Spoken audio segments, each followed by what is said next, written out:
This is Alyssa Marino, and honestly, I hate Bonnie.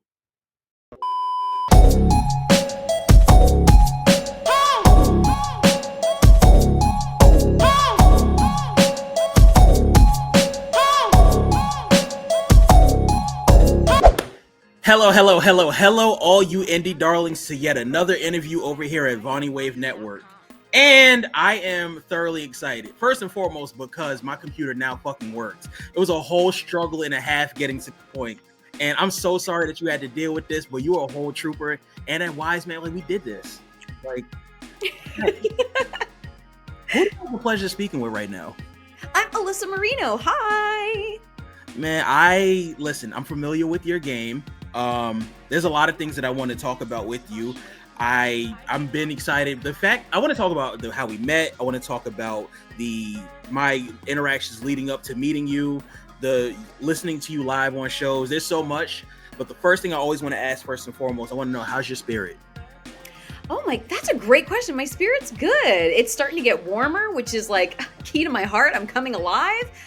It's springtime, and we're trying to harness that positive energy and the blooming of new things in our everyday, day-to-day life. That's a fact. Is it going to be like 80 degrees over here and I'm showing legs? I heard. I'm so excited. Not about your legs. I'm sorry. I heard about it getting warmer. I'm so I heard. Word on the street. You're so I'm so around here often. Oh. But yes, warm weather. Facts. So warm weather. We just had a warm introduction, but let's talk about the introduction of how I met you for the first time, right? And this is very recent.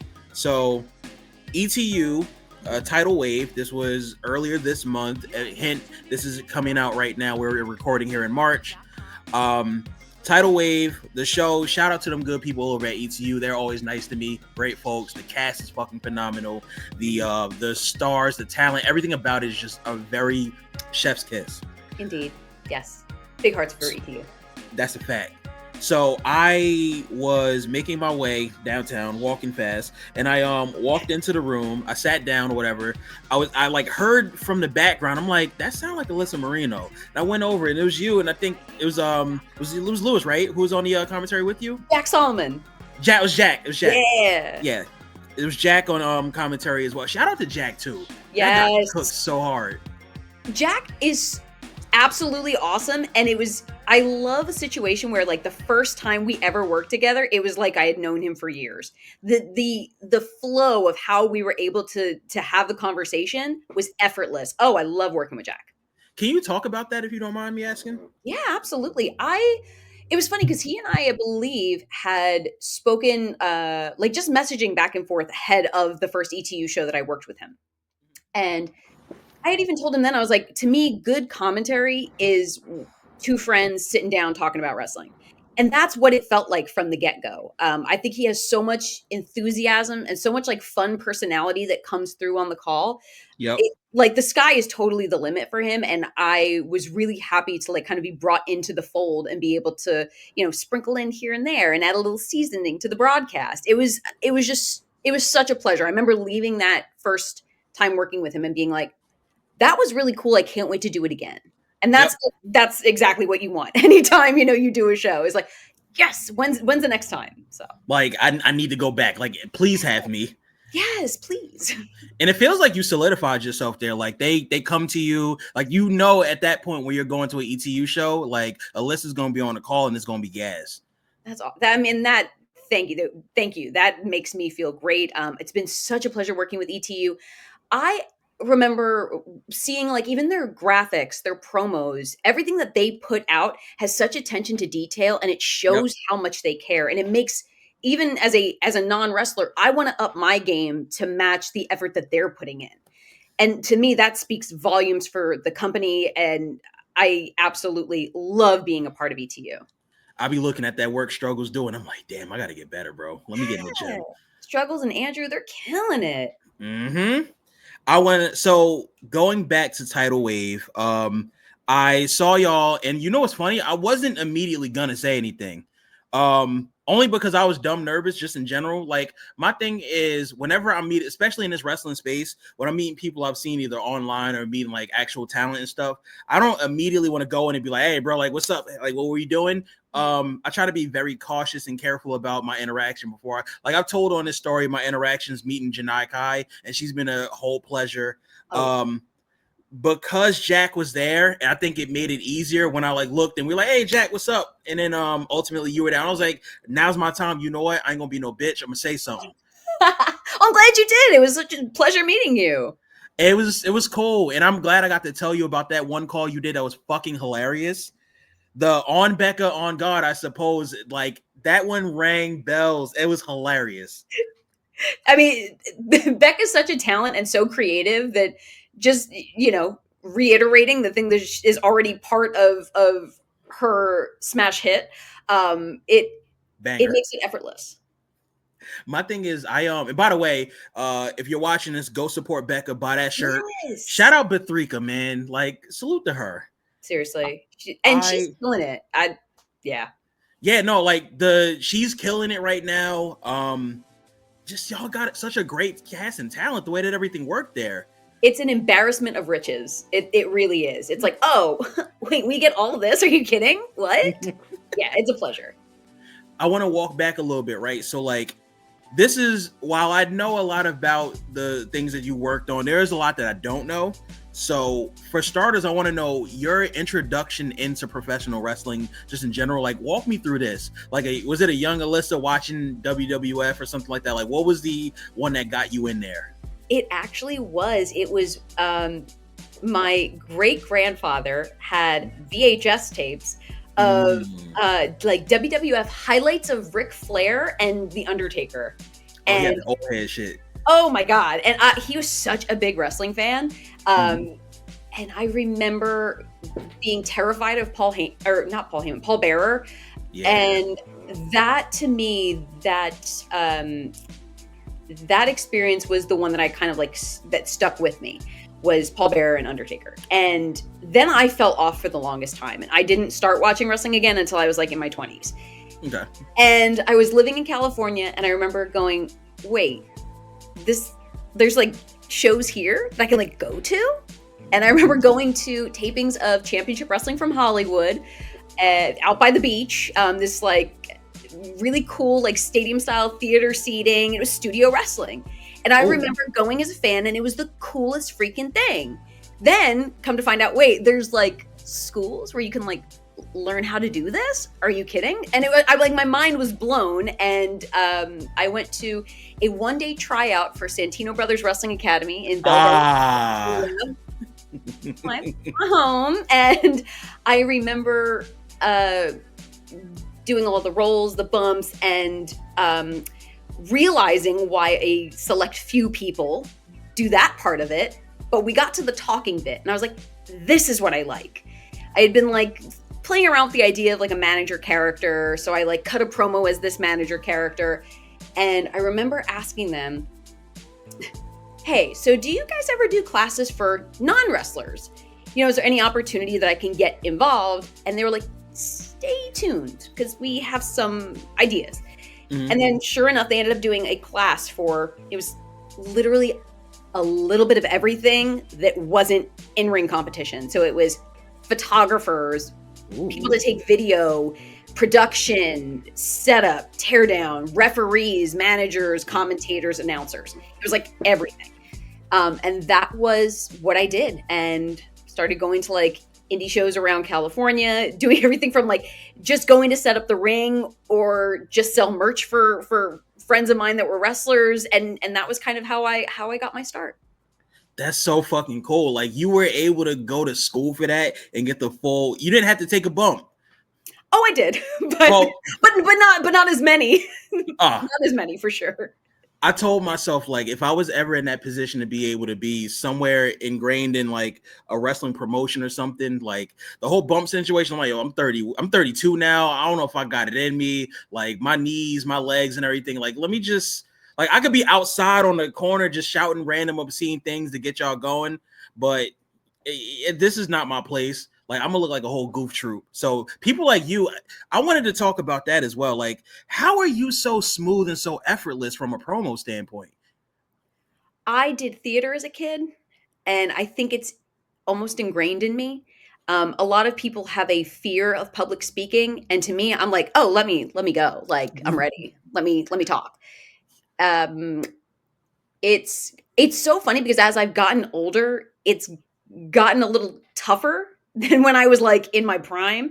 I think now I just don't do it as regularly, so it's not as ingrained, but when I do get to do it, it's Mm-hmm. always really fun. I am an only child, so I think I grew up kind of playing pretend and just talking all of the time, sometimes just to myself or to, stuffed Mm-hmm. animals or Barbie dolls. So I think that was also probably really good practice, and to me, it was just the idea of any time I had downtime, I was filling the space with fake conversations or ideas of promos. I remember cutting a promo in my car driving to go get coffee and ended up using some of those notes in a promo that I later cut on a show. So it was Ooh. just always trying to like keep the ideas flowing. You sound like me whenever I'm taking a shower. Like I'll be in the bathroom cutting promos out the Mhm. ass. Yep. Yep. Like I there's always like that. There's always like those 3 or 4 or 5 lines in your head that you think like, if given a chance, I'm gonna hit this right, the right punchline, and like this gonna be the one to get the crowd going, oh, we outside. Like, I I respect you for it. And my thing is, I'm also really impressed, and I guess is the theater background, the way you speak, right? Like there's such a seamless, flawless way how you transition, you bounce off of people, the way you move in and out of conversation. Like you are, like again, you're a fucking pro at this. Thank you so much. That's very, very kind. I really appreciate that. What are some techniques that you just take or you put in place as far as practice goes? Like, again, you mentioned the car promos and everything. What are some other ideas that you have for someone who wants to be like you? Um, I think something that's always helped, and I truly believe this in every facet of wrestling.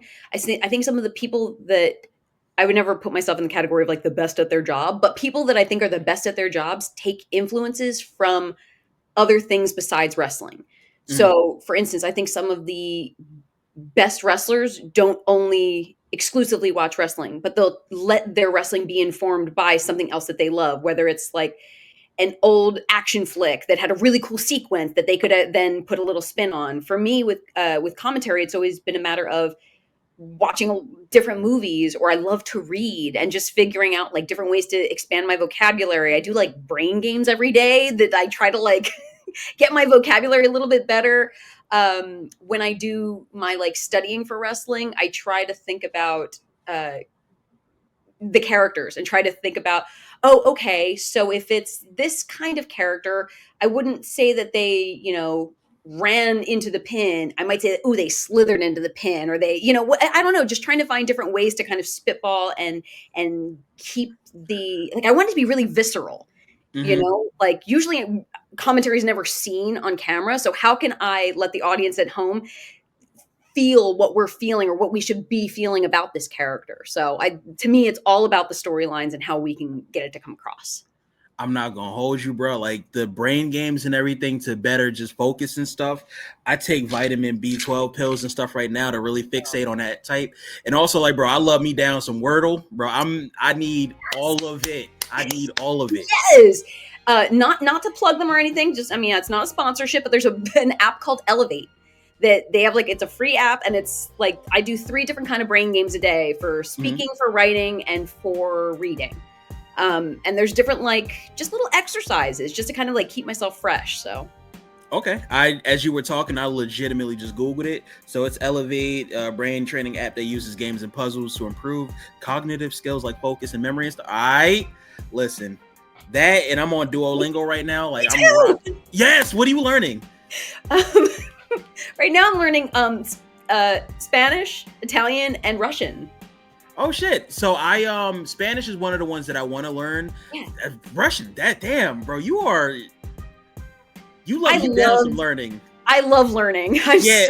Oh man, I love to learn. It's one of my favorite things in the world. It's so like I'm not wearing my glasses, but I love learning new things. It's my favorite thing in the world.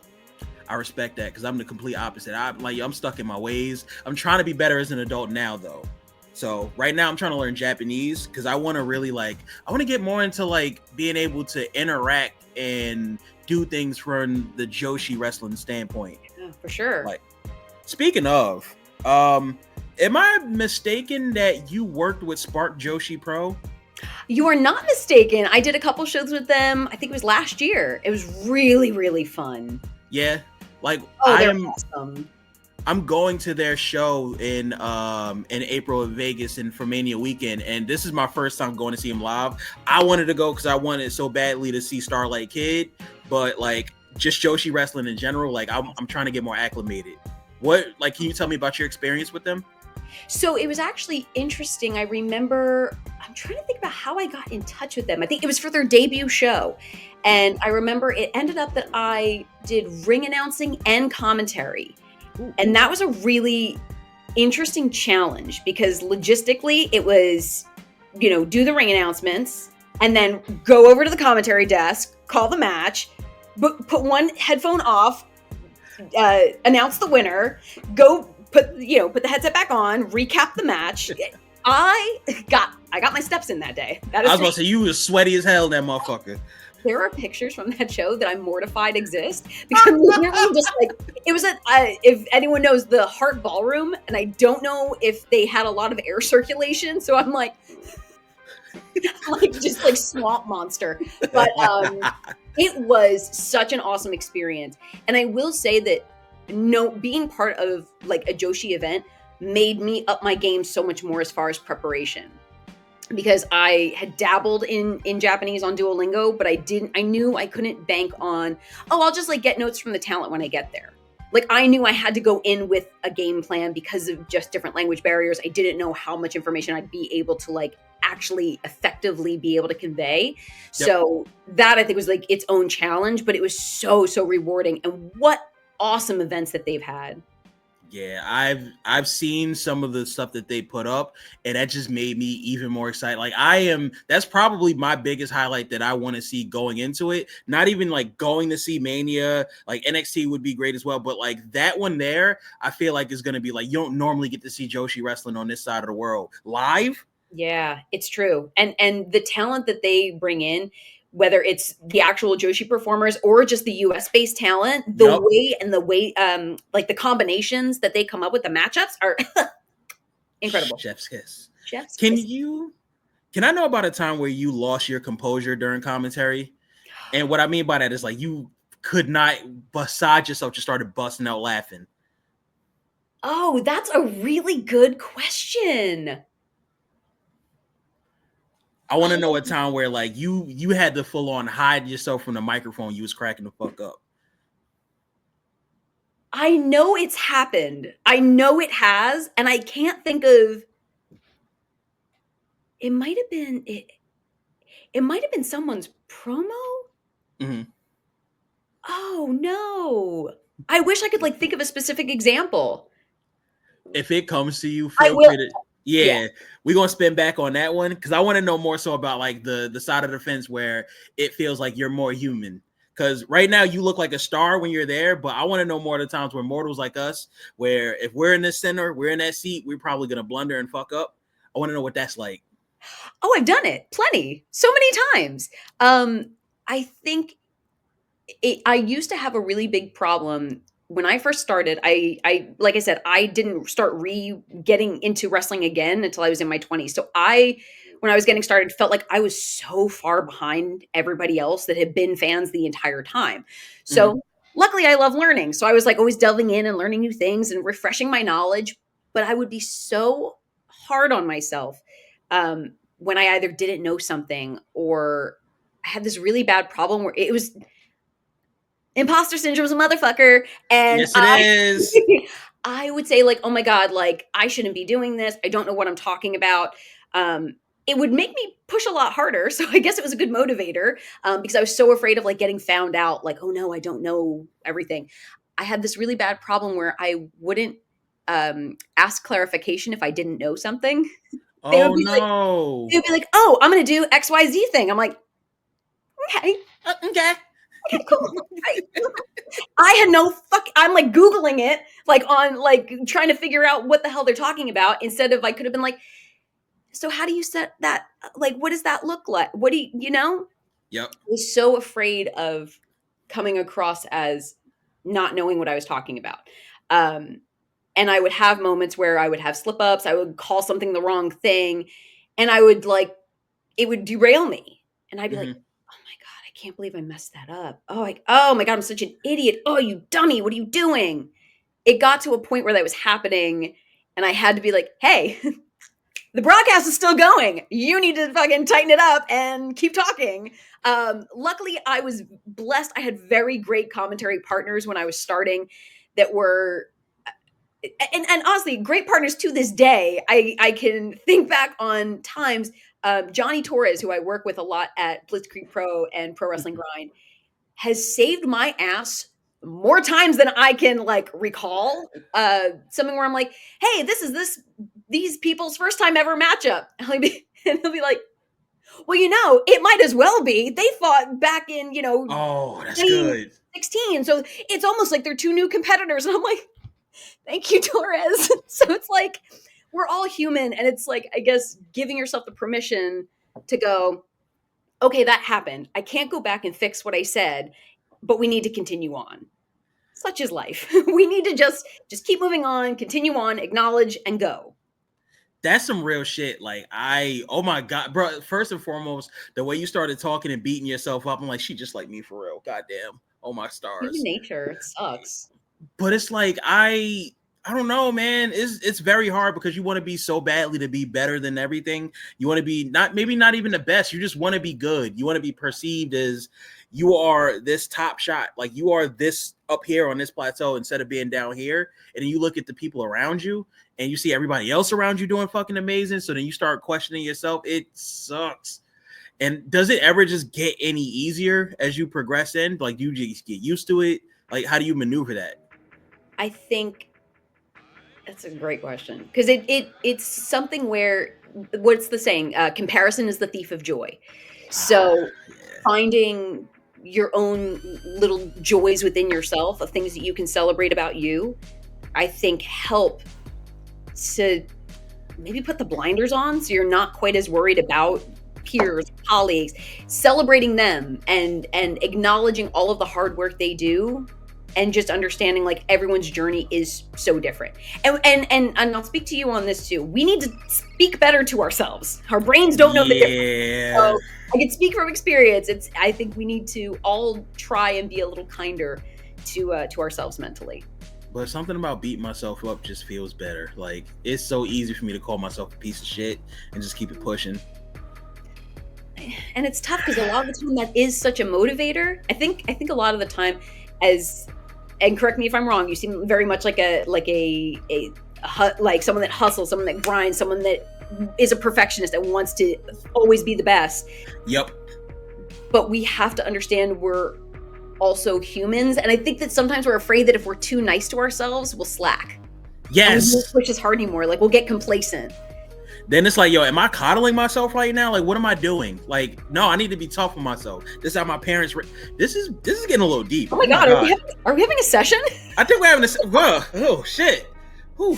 Yeah, and I came from very hardworking parents that always instilled a really strong work ethic in me, and I'm very grateful for them. I think I started doing a thing where if I feel like I need a minute, I'll go, okay, you get today, be nice to yourself, give yourself some slack, give yourself grace today. Tomorrow we get back on it. So it's like maybe it's about finding, the time and place where it's like, plan for self-care. Then go back to being, as however your motivation works. Then I can be on my BoJack Horseman. You gotta do what you gotta do. You know what? I want to walk back to something you said about being a hustler and everything because you're an elite scammer.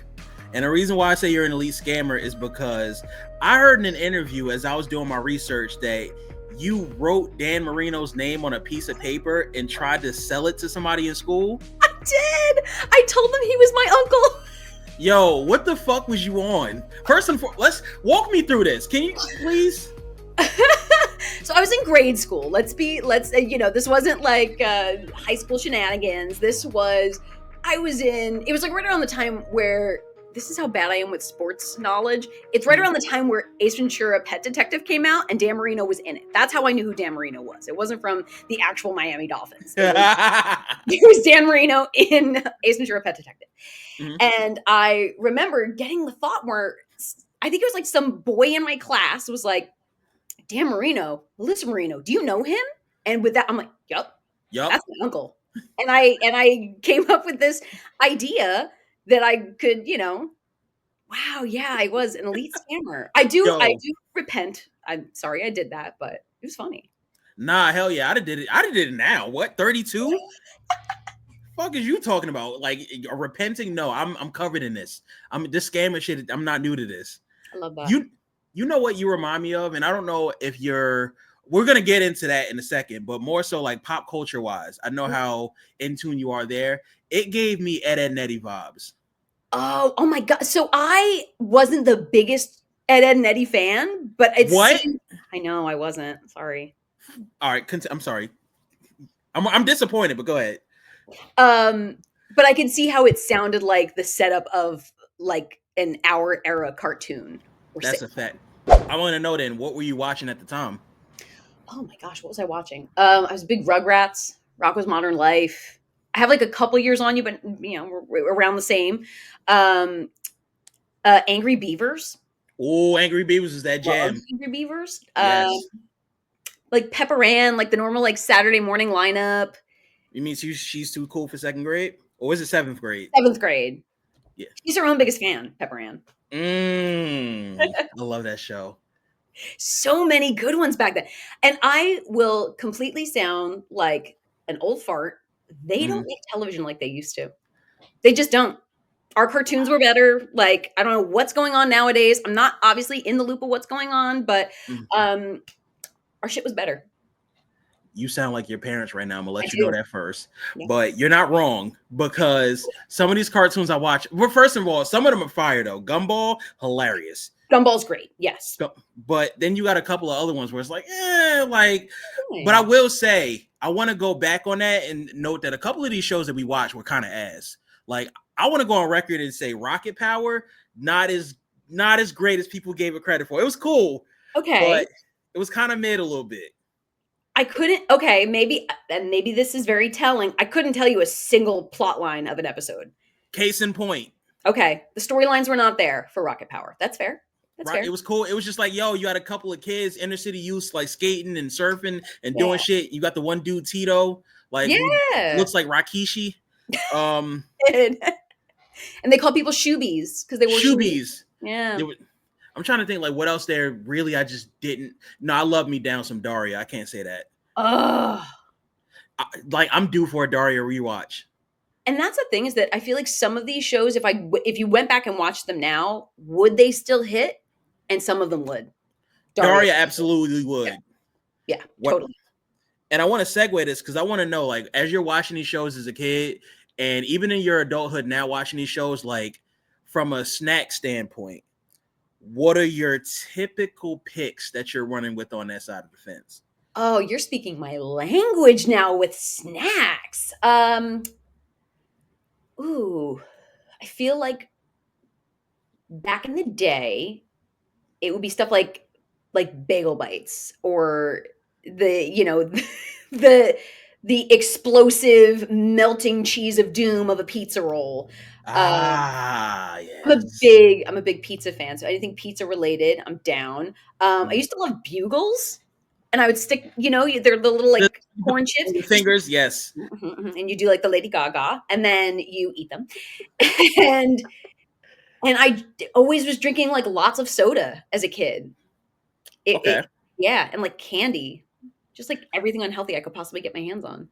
And you talk about that a lot on your YouTube page. I've seen a couple of those episodes, which, by the way, you do a really good job.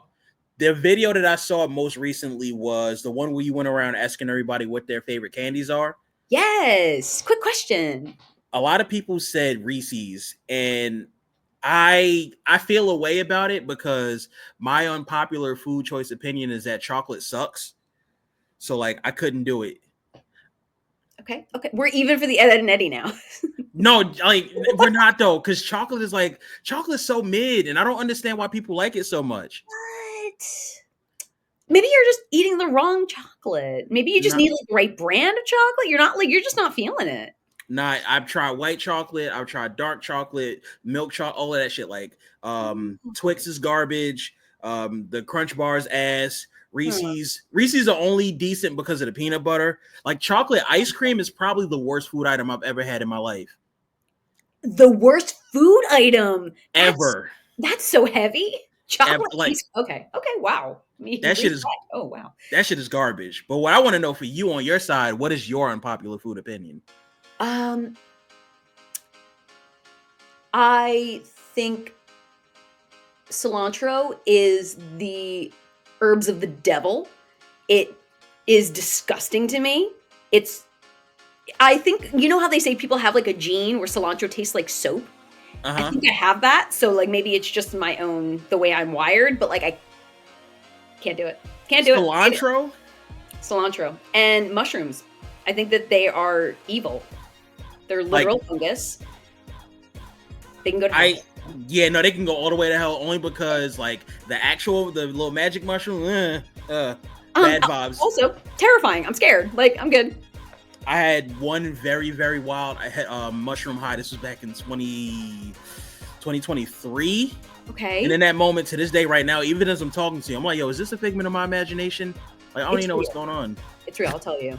I would tell you if it wasn't, I respect that. which But is exactly what a figment of your imagination would say. wink, you want to know what's really real though? Tell me. So, what's really real is the art of the indie scene and the amount of just movement and motion you have from promotion to promotion to promotion to promotion. You go up to the New England area.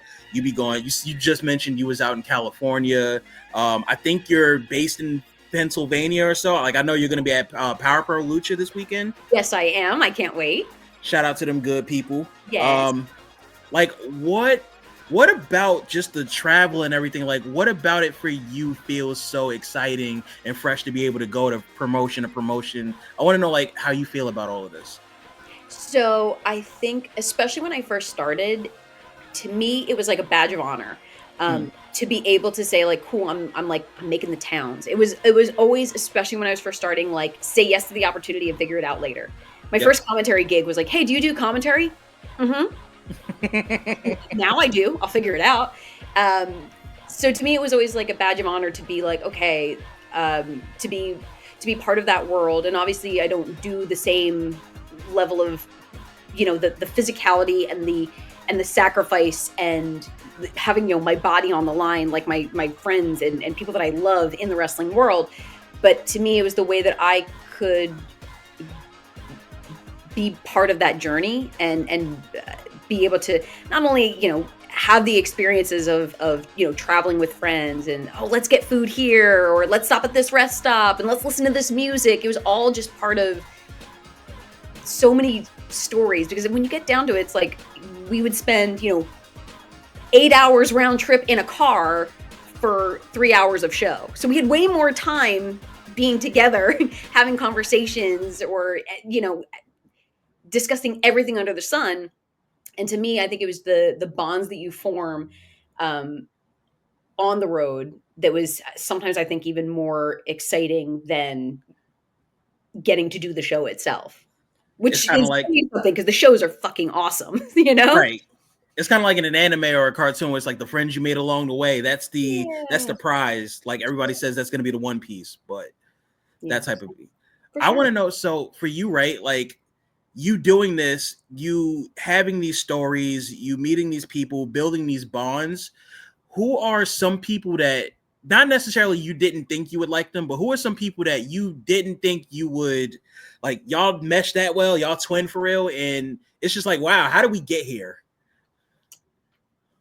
The first person that ever came to mind was, and just because I remembered seeing her at a show Mhm. before I started at Santino's and got to know her, was Heather Monroe. I've heard of Sh Heather Monroe. She's fantastic, and I remember being so intimidated, and then becoming very good friends with her and having such respect for her as a human being, as a wrestler. Um, and I just remember the first time seeing her in the ring being like, "Oh my god, she's so cool." To then like getting sushi with her and being like, "Oh my god, this is awesome. Like you're my friend. This is fabulous." Um, on this coast, and you had already mentioned her name was Janai Kai. Yeah. Having I had a conversation with her at the ETU show, and I remember leaving the conversation going like, that was really cool. Like that was just a really that was very nice to talk to this person. And Hmm. obviously when you see Janai Kai in the ring, on social media, Yo. Mm-mm. stay away. Terrifying. I'm afraid. Um, to preserve, that mistake, she's very scary. Yeah, no. Don't do it. Do She's not scary. fuck with you. Don't do it. Don't do it. Don't do it. But yeah, I think that there are a lot of people that pretty much anyone. 'Cause I'm always just like starstruck and in awe of everything that wrestlers do. So anytime I get to have an interaction, I'm like, hey, look at us. Yeah, This is who'd have cool. thought? Who'd have thought? Who'd have thought? That's Yeah, fucking awesome. it's a pleasure. It really is. I've had moments like that where like my Pretty Boy Smooth, for example. Shout Yeah. out to him and Jay Bougie for just winning those tag titles. Hell yeah.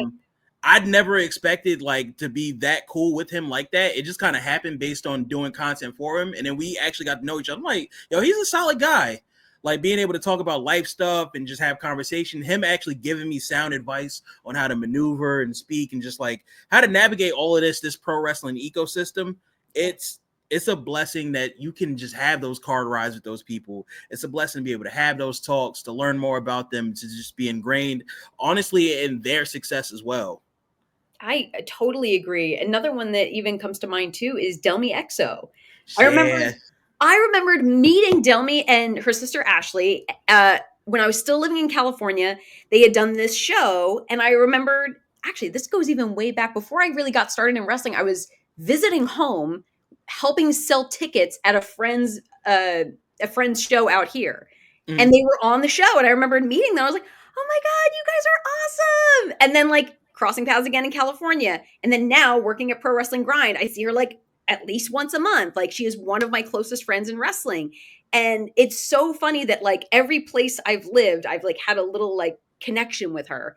Mhm. And now holding her as one of like my dearest friends is like, how did we get here? This is cool. You got a funny Delmy story for us? um, God, not that I can think of off the top of my head. It's like it's so funny when I see her. It's just like It's like it, a it sister.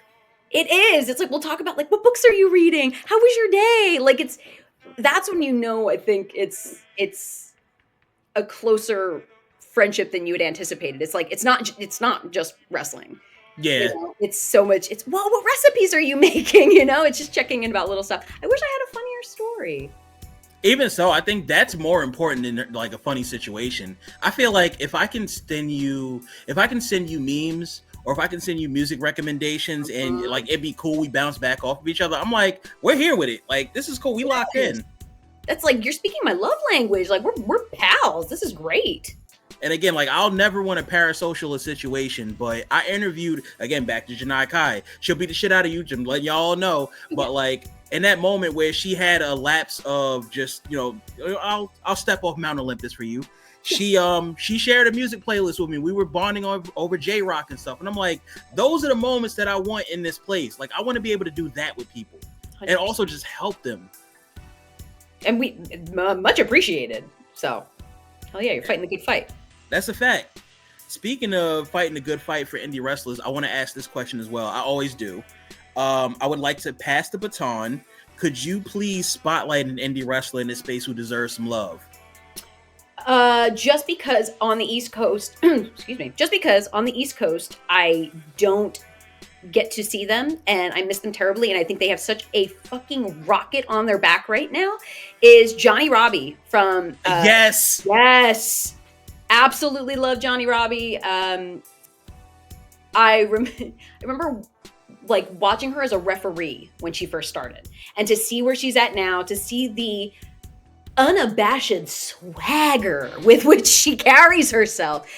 Just became the West Coast Pro Women's Champion. Like, Yes. so fucking excited for her. And again, another one came back from crazy injury, put everything into it, back competing, back on top like she never left. Like, I applaud that kind of resilience because I think it really speaks to, no, I want this so badly, I'm going to figure it out. Like, this is get out of my way. I'm going for it and I'm getting it.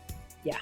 Absolutely. Absolutely. And I saw Johnny Robbie, and you know what? I'm fairly new to Johnny Robbie's work personally, but like I think one of the more recent matches I saw her was for New Japan out in Japan. I think she did like a match. It was her. It was who else was in there? Like Azumi, Trisha Dora was in there. There was a lot of people in this match. This was like a tag match.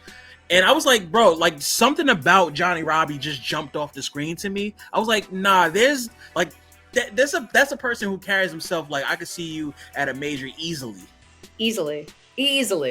Yeah, I know she's been doing a lot of work too at the New Japan Wrestling Academy too. It really incredible, not only as a wrestler but just stylistically. I think it's like you said, just jumps off of the screen.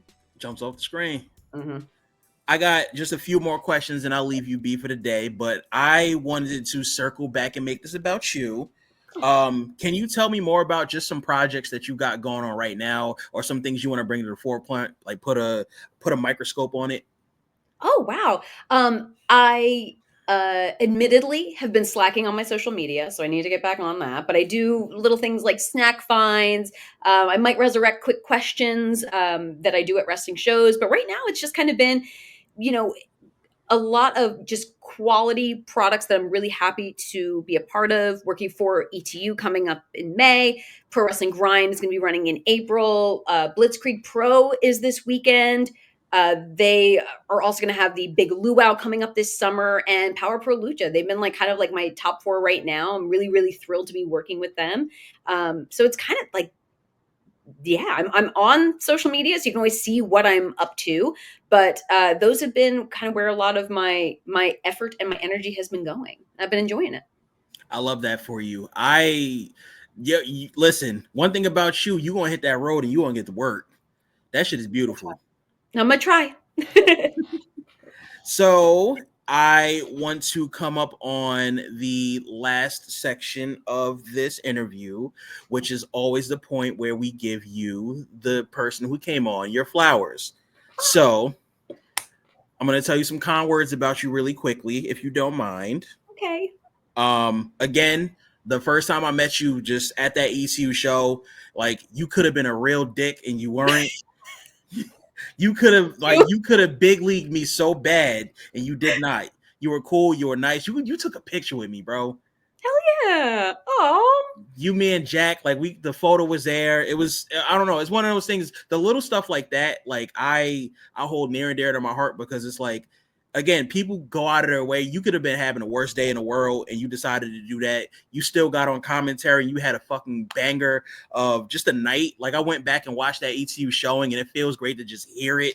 Like you and Jack just like bouncing off of each other. And again, like seeing you move out and about, like I thought I saw you on NXT at one point too. Yeah. Like you've been out here moving. You've been putting in the fucking work. Thank you. Thank you so much. I'll be honest with you, like you are an aspiration in a sense when it comes to like the work of what somebody like me would want to do. I don't know if I would want to do full on commentary, but just like being able to be an accessory piece to the common good for that indie wrestling show or even that major wrestling show. I don't know what that looks like, but like I look at people like you and I'm like, I don't have to get body slammed to do it. If you want to, you can, but if you don't, get in where you fit in. I wake up, bro. I have to stretch every day. I'm at that point. 32. Age has been kind of crazy to me right now. Yep. Like, 30's crew. 32. Oh, it hurts. Ow, my back. That's how it's feeling. You have been an absolute delight of a person to speak to on this interview right now. to the listeners, y'all watching right now, where can they find you on all platforms? I am at AYY_Marino on, I think, all social media, so you can find me there. Yep. And I think your full name, Alyssa Marino, on your YouTube. That is correct. Thank you. Make sure you get Alyssa subscribers up, bro. Throw some coins her way. On her link tree, there is a PayPal for you to pay her some money. Thank you. That snack budget not going to fuel itself. It's true. It's for the snacks. That's a fact. Listen, thank y'all for watching this episode of the show. Appreciate y'all. Y'all have a great, blessed night or whatever y'all do. Go wash your face. Bye. You are now tuned into Bonnie